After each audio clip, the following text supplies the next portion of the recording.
Your family's inherited fortune isn't being drained by taxes or inflation. It's quietly decaying year after year because of a deep-seated human bias that values avoiding a small loss 2 to 3 times more than achieving a significant gain. This isn't about market downturns you can't control, but an insidious enemy within your own decision-making. By the end of this deep dive, you will grasp the precise psychological mechanism known as loss aversion and its profound, often invisible erosion of multi-generational capital. You will understand why smart investors, with everything to lose, make choices that slowly bleed their portfolios dry, and how to stop this silent killer from stealing your family's legacy. Decades ago, groundbreaking research by Daniel Kahneman and Amos Tversky unveiled a startling truth about human financial behavior. They didn't just propose a theory, they demonstrated, through rigorous experiments, that our perception of gains and losses is fundamentally asymmetrical.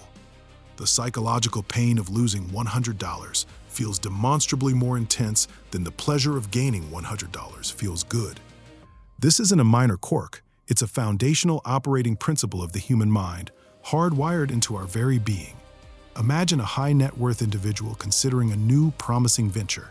The potential upside, a 10% return on investment, possibly even 15% within a year.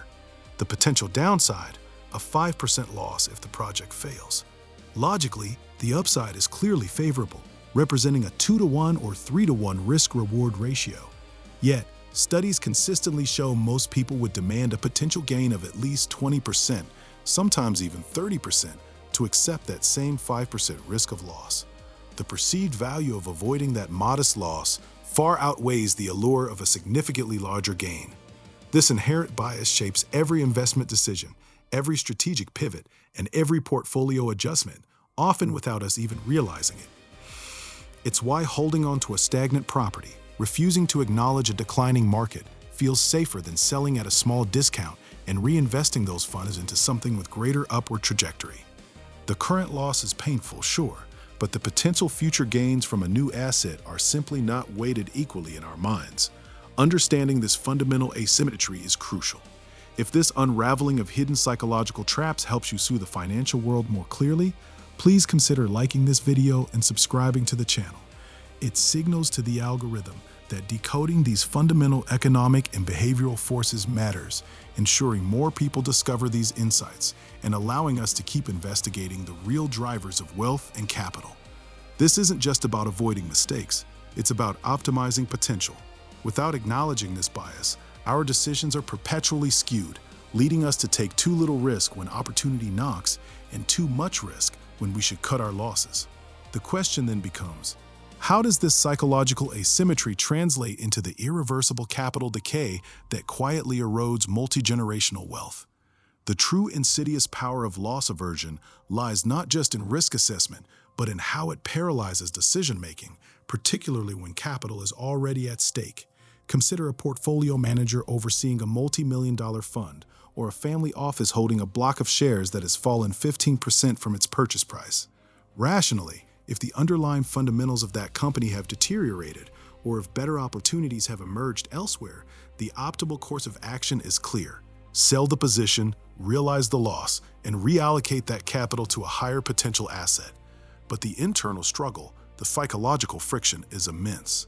The pain of crystallizing that 15% loss, of admitting a misjudgment, often feels profoundly worse than the abstract potential future gain from a theoretical better alternative. This isn't hypothetical, it's documented fact. Academic research from top universities reveals that investors across various asset classes, from public equities to private equity, even real estate, consistently hold on to losing positions far longer than they hold on to winning ones. They ride the losers down, hoping for a recovery that often never fully materializes, all to avoid the immediate, acute pain of admitting a mistake. The opportunity cost here is staggering. Every dollar tied up in a losing position is a dollar not working for you in a winning one. It's not just money lost, it's future growth forfeited. And this brings us to the actual math of capital decay. It's not a linear slide, it's an exponential black hole. A 10% loss on a $100 million portfolio means you now have $90 million. To get back to your original $100 million, you don't need another 10% gain. you need an 11.1% return just to break even. A 25% loss requires a 33.3% gain to recover your initial capital. And a 50% loss, you need a full 100% return just to break even. The deeper the hole, the harder it is to climb out. This asymmetry is the engine of generational capital decay. By allowing loss aversion to prevent timely, rational decisions to cut losing positions, families watch their hard-earned wealth slowly, silently erode. They demand 2 or 3 times higher returns to take on a risk, but then they let a small loss turn into a catastrophic one simply to avoid the immediate psychological sting. That isn't shrewd investing, that's financial self-sabotage, masquerading as prudence. The true cost of emotional decisions over decades transforms what could have been robust multi-generational wealth into a mere fraction of its potential, all because of an irrational fear of temporary downside. So, how do you disarm this silent killer and fortify your family's capital against its insidious erosion? There are 3 concrete strategies you must implement. First, you must establish and rigorously adhere to predefined exit criteria for all investments. This could be a hard stop-loss percentage. Say, if an asset drops 10% from its purchase price or its recent peak, it's automatically sold, no questions asked. Or it could be tied to fundamental shifts in a company's market position or a preset time horizon for a venture that hasn't met its milestones. The key is to make these decisions before emotions can cloud your judgment, and then to execute them without hesitation. This strategy creates a firewall against the psychological pain of realizing a loss. Second, mandate regular, objective portfolio rebalancing that is blind to past performance. Quarterly or semi-annual reviews should focus purely on target allocations, current risk profiles, and future potential. This means if one asset has grown significantly, you trim it to maintain your target percentage, and if another has underperformed but still has underlying strength, you might even buy more, or critically, if it has fundamentally weakened, you sell it, regardless of your cost basis. This disciplined approach prevents you from becoming emotionally anchored to specific assets or their past performance, forcing a rational allocation of capital based on current market realities and your long-term objectives.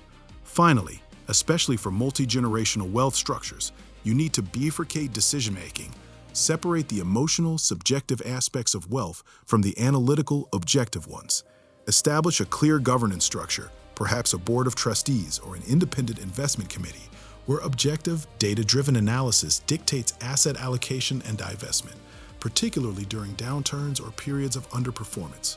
This separates the individual who might have a personal attachment to an investment from the pure financial logic of what is best for the overall capital base, protecting the long-term vision from short-term emotional bias.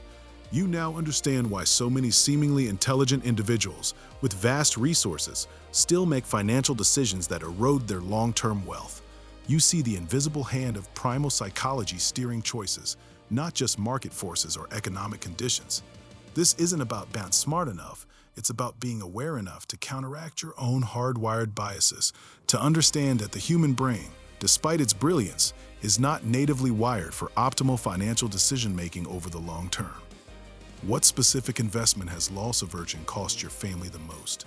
If seeing through these hidden mechanisms helps you navigate the complex world of capital, like this video right now, it acts as your personal bookmark, a quick reference point whenever you need to revisit this crucial understanding of behavioral finance and its impact on your wealth. The silent killer of family wealth isn't a secret tax loophole you missed or a market crash you couldn't predict. It's the profound, almost unconscious human resistance to accepting a temporary setback in pursuit of lasting prosperity. Don't let these unseen psychological forces dictate your financial destiny. Subscribe to this channel, and together, we will continue to dissect the concealed mechanisms shaping markets, engineering fortunes, and governing the flow of capital, so you are always one step ahead.